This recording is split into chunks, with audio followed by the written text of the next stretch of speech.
hello everyone मैं এটা ভিডিওলৈ আপোনালোকক স্বাগতম জনাইছো আগতেই কৈ লওঁ যে এটো আজিৰ ভিডিও নহয় এটো কালিৰ ভিডিও মানে 4 আগষ্টৰ ভিডিও কালি আছিল সোমবাৰ আৰু আমি তিনজনী গৈছিলো হাতীগড় দেৱাললৈ তাতে সাকি দি আমি পাৰ্লাৰ পালোহি পাৰ্লাৰ আহি পাৰ্লাৰৰ পৰা 6:30ত লগৰজনী ঘৰলৈ গলো নন্দেকৰ ঘৰলৈ গলো নন্দেকজনীও আকৌ মোৰ লগৰে আছিল গতিকে হিহঁতৰ ঘৰ ৰুটি খালো তাই ৰুটি বনাই দিলে ৰুটি বনোৱাৰ পাছতে লগৰজনী ঘৰলৈ আকৌ উভতি গলো উভতি গৈ পেলাই ভাবিলো কি আজি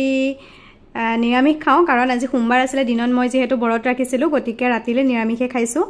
তাই পনীৰ লৈ আহিলে ভাবিলো পনীৰটো মই বনাও খাবলৈ বেছি ইমান বেয়া হোৱা নাছিলে খাই ভালে পালো মই নিজেও ভাল পাইছো বাৰু খাই আসলতে 3 আগষ্টত বুলে ফ্ৰেণ্ডশিপ ডে আছিল আৰু 3 আগষ্টত তাই মোক তাহাতৰ ঘৰত মাতিছিলে কিন্তু মোৰ যোৱা নহলে গতিকে কালিয়া আমি ধুনীয়াকৈ প্ল্যান কৰিলো যে আমি মন্দিৰ যাম তাৰপিছত সন্ধিয়া সিহঁতৰ ঘৰত যাম আসলতে এলাহৰ কাৰণে ভিডিও বিলাক এডিট কৰিবলৈ থাকি যায় কিন্তু কিছুমান বস্তু ক্যাপচাৰ হৈ থাকক বুলি ভিডিওখিনি ৰাখি থওঁ আৰু এনেকৈ আপলোড কৰি গৈ থাকো আপোনালোকেও মৰম দি গৈ থাকিব খাইবই ধুনীয়াকৈ হৈ গলো আকৌ ৰাতিপুৱা ডিউটি আছে গতিকে আজি ভিডিও ইমানেই আকৌ লগ পাম এটা নতুন ভিডিওৰ সৈতে আজিলৈ বাই বাই